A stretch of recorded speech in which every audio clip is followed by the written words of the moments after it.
Hello, it's Mark Lord from the Fruit Nursery here. Now, I said that the next video was going to be about aronia berries, but slight change of plan. I want to talk about the Elaeagnus family today instead. It's a wonderful family of plants. All of them have edible fruits. They're nitrogen fixing, so as well as feeding both yourself with the fruits, you're also feeding the surrounding area and the plants and helping them to thrive and grow.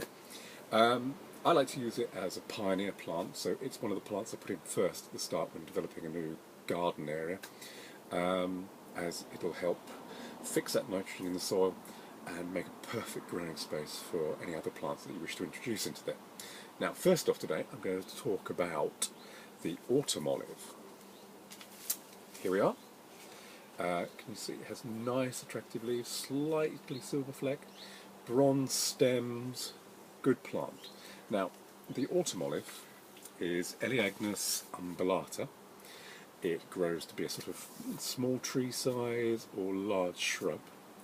I like to use it as a specimen tree rather than sort of hedging, but it can work quite successfully as hedging. The fruits are sort of currant size, amber coloured, silver flecked, they're sweet, they're tart. It's a lovely combination of flavours in there. The seed is quite soft, so you can just eat it along with the fruits. They make fantastic jam. They're packed full of lycopene, which is that really good stuff in tomatoes, but unlike tomatoes, which on the whole you really need to cook them in order to access the lycopene quite so successfully, autumn olive is very easily accessible.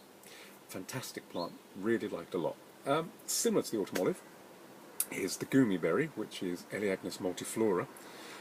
Small plant. The stems, rather than being bronzed, are more sort of white, creamy coloured.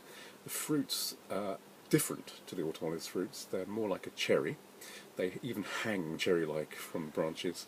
They're sort of egg-shaped, they're red, they're silver-flecked, they're very juicy, they're slightly sprightly and tart in their flavouring, but I rather like them and they're very, very nice.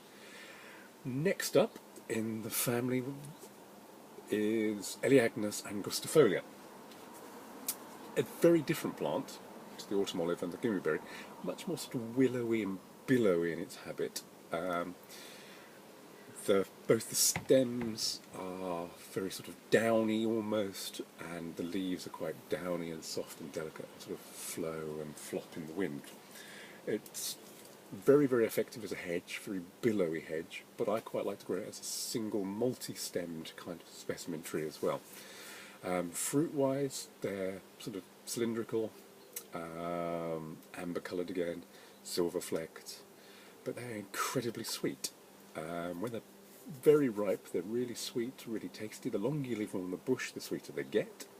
And if you're lucky and they don't rot off or got by the birds prior to this, if you leave them really long on the bush, the skins retain their shape, but the inside becomes quite powdery, almost like sherbet.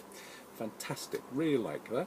It's a really good species, and I like it a lot, and I would recommend Elaeagnus to anybody that was interested in having some form of unusual fruit plant within their garden. They're very low maintenance, you really don't have to do much to them at all, and they provide you with a fantastic crop of fruits every year. I would like just to sort of add to that the gumi berry is pretty much self-fertile, autumn olive partially self-fertile, and the Russian olive, I find that it works better with some form of cross-pollination. All of them have flowers that, although individually are quite sort of insignificant, en masse give the plant a nice sort of clothing of creamy coloured flowers, which smell absolutely fantastic. The fragrance is really heady and really strong, so another good point to recommend keeping it perhaps in an area where you're going to walk through quite often. Anyway, that's it for the Elaeagnus. I hope you found it informative and useful. All of you, I'd like you to leave us some comments, maybe subscribe, and I shall try and do another video as soon as possible. Thank you for listening. Cheers. Bye-bye.